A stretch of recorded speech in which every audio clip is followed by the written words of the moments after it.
오늘은 조금 흥미로운 주제에 대해 다뤄볼까 합니다. 바로 노년의 성생활에 대한 이야기인데요. 성생활이라고 하면 젊은이들의 전유물로만 생각해왔었지만, 이제는 전혀 그렇지 않습니다. 중년이나 노년기 성생활은 보다 건강하고 활기찬 노후 생활을 영위하는 데 있어 무엇보다 중요한 요소 중 하나라는 데 많은 분들이 공감하시리라 생각되는데요. 인생 100세 시대가 당연한 일이 된 요즘, 남녀 모두의 기대 수명이 늘어나면서 재산이나 건강 등 여러 면에서 고민해야 할 노후 준비거리는 더욱 다양해지고 있습니다. 장년층 이후의 삶을 준비한다고 하면 경제적인 부분에 국한된 생각을 하기 쉽지만, 기대 수명이 늘어난 부부가 오랜 시간을 함께 해야 한다는 것은 노후의 성생활을 어떻게 할 것인가를 고민해야 한다는 것이 될 수 있습니다. 이미 장년층 이후에도 성생활이 필요하다는 것은 사회적으로 인식된 문제인 만큼 삶의 질을 좌우하는 인간의 기본 요소인 성기능을 어떻게 관리할 것인가도 미리 준비해야 합니다. 나이가 들어도 성생활에 대해 공부해야 한다고 얘기하면 이 나이에 무슨 하고 그냥 넘어가는 분들이 대부분입니다. 젊었을 때는 성이나 육체적인 부분에 관심이 많다 보니 공부도 따로 하기도 하고 그러는데요. 나이가 들어갈수록 아무래도 이 부분에 대해서 노력을 덜하게 되는 것이 사실입니다. 오늘은 전문가들의 의견을 바탕으로 노년기 성생활에 대해서 여러분과 이야기 나눠보려고 합니다.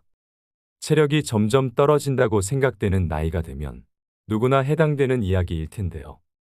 저도 나이가 들어감에 따라서 어떻게 하는 것이 좋은지 많이 궁금한 부분이 많아서 열심히 공부해서 준비했으니 영상 끝까지 시청하셔서 많은 도움 얻어가시기 바랍니다. 나이가 들면 신체적인 노화로 성기능이 떨어지게 됩니다. 이것은 심리적인 부분에까지 영향을 미쳐 심리적인 위축을 가져와 정상적인 성생활을 더욱 힘들게 만들기도 하는데요. 그렇다 보니 이러한 부족해진 부분을 채우려고 무분별하게 약물이나 성기구 등을 찾기도 하는데요. 젊어서는 수백 미터 되는 가파른 산도 단숨에 올라가기도 하고 밤새 친구들과 술을 마시고 놀아도 다음 날이면 어김없이 정상적인 출근도 가능했겠지만, 나이가 들면 신체적으로 힘이 들어 예전과는 다름을 느끼게 됩니다. 성생활도 마찬가지입니다.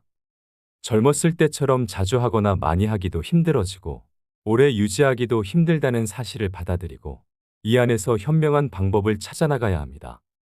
나이가 든다고 성욕이 완전히 사라지는 것이 아니라 여전히 성욕이 존재한다는 사실을 인정하고 부부가 함께 소통하고 노력해서 이 부분을 채워나가되 너무 과도한 성지식, 성욕구나 정보에 좌지우지하지는 말아야 합니다. 젊어서는 맵고 짜고 달고한 자극적인 음식도 부담 없이 먹을 수 있었지만, 나이가 들수록 이런 음식을 위해서 받아들이지 못하는 걸 느끼고 부드럽고 연한 음식을 찾게 됩니다. 이와 마찬가지로 성생활도 젊을 때처럼 사비비주의 성관계나 자극적인 성관계만을 고집하지 말고 부드러운 신체의 접촉이나 다양한 대화 등 성관계를 둘러싼 여전히 사랑하고 있다는 애정과 친밀감의 표현을 자주 하는 것도 매우 중요합니다. 육체적인 접촉 외에도 서로에 대한 따뜻한 관심과 애정 어린 대화, 부드러운 애무, 키스, 포옹, 느낌 공유 등 정서적인 부분까지도 성관계로 봐야 할 필요가 있습니다. 점잖게 표현했지만 부부끼리만 나눌 수 있는 솔직하고 깊은 대화도 나누고 서로를 자극할 수 있는 음란한 행동도 해보고 하라는 겁니다. 부부끼리니까 가능한 것들이 얼마든지 많이 있습니다. 나이가 들었는데도 남편이 매일 너무 들이대서 힘들다고 토로하는 분들도 있습니다. 요즘은 예전보다 다들 건강에 관심도 많고 운동도 열심히 하시는 분들 많잖아요. 노년에도 육체적으로 생체 나이보다 훨씬 건강한 남편들이 늘어나다 보니 삽입 중심적으로 남성 중심적인 성관계만을 요구하는 분들도 많다고 합니다. 야한 동영상에서 보았던 동작들을 흉내내거나 신체에 무리가 갈 수 있는 보조기구 등을 강요하는 경우도 있다고 하는데요. 이런 무리한 요구라도 남편이 원하니까 받아주어야 하는지 고민하는 아내들도 참 많다고 합니다. 이렇게 부부간의 성적인 부분에 있어서 성향이 맞지 않는다면 아내가 남편의 과도한 요구에 모멸감이나 수치심을 느낄 수도 있기 때문에 충분히 대화를 많이 해야 합니다. 나이 들어서 부부간 성문제는 누구누구는 일주일에 몇 번도 한다더라와 같은 어디선가 들은 이야기로 신뢰할 수 없는 비교보다 각자의 부부에게 맞는 방식을 찾아 나가는 것이 무엇보다 중요합니다. 이건 너무 음란하고 심한 거 아니야 하는 것일지라도 부부만 서로가 괜찮다면 그건 괜찮을 수 있다는 겁니다. 하지만 충분히 나는 가능하다고 생각해서 요구했는데 배우자가 거부한다면 그건 부부끼리라도 하면 안 되는 행동이 될 수 있습니다. 남편들은 아내의 몸에 대한 이해가 필요합니다. 폐경 이후 여성의 몸에 대한 두 가지 오해가 있다고 하는데요. 첫 번째는 여성이 폐경이 되면 여성의 성기능은 이제 끝났다고 생각하는 경우이고, 두 번째는 폐경과 상관없이 예전처럼 정상적인 관계가 가능할 거라고 생각하는 경우입니다. 그러나 이 두 가지 모두 정답이 아니라고 합니다. 폐경 이후 호르몬의 변화로 달라진 아내의 성적인 흥분을 어떻게 해야 불러일으킬 수 있을지를 고민하는 것이 우선이 되어야 합니다. 아내도 남편을 이해할 부분이 있는데요. 나이 들어서도 끊임없이 요구하는 남편을 주책이 아니라 당연한 것이라고 받아들여야 합니다. 젊을 때처럼 발기가 잘 이루어지지 않거나 빨리 끝난다거나 하기 때문에 성적인 욕구마저 줄어드는 거 아니야 하고 생각하기 쉬운데요. 물론 젊을 때처럼 매일 밤 활활 불타오르지는 않더라도 남성의 성욕구는 없어지지 않습니다. 옛날에 남자는 문지방 넘어갈 힘만 있으면 할 수 있다고 하잖아요. 이런 남편의 욕구를 다 늙어서 주책이라고 여기고 무시한다면 남편은 남성으로서의 존재감을 부정당하는 느낌을 강하게 받아 자신감을 잃고 우울감에 빠지는 경우도 있다고 합니다. 이렇게 끊임없이 요구하고 들이대는 경우가 아니라 반대로 전혀 요구하지 않는 경우는 이런 성향이 아닌지 생각해 보아야 합니다. 미국 노년학회에서 65세 이상 기혼 남녀를 대상으로 노년의 성관계와 행복감에 대한 연구 결과를 발표했는데요. 한 달에 한 번 이상 성생활을 한 노년부부의 경우 60%는 전반적인 행복도 조사에서 행복하다고 답했으며 80%가 결혼 생활에 대단히 만족한다고 답했다고 합니다. 반면에 지난 1년간 한 번도 성생활을 하지 않은 노년 부부의 경우 행복하다고 답한 비율은 40%, 대단히 만족한다고 답한 비율은 59%에 불과했습니다. 그만큼 나이든 부부라도 성생활을 적당하게 유지하는 것이 부부간의 행복감을 높이는 비결이라는 겁니다. 성관계는 부부 사이의 행복뿐만 아니라 신체적인 활력도 높여주는데요. 너무 무리하지 않는 선에서 하는 성관계는 그 자체로 근육운동이 되므로 매우 효과적인 건강법입니다. 노년기에 하는 성생활이 건강에 좋은 이유는 다음과 같습니다. 첫째, 혈액순환을 도와준다. 둘째, 노화 치매 건망증 진행을 억제한다.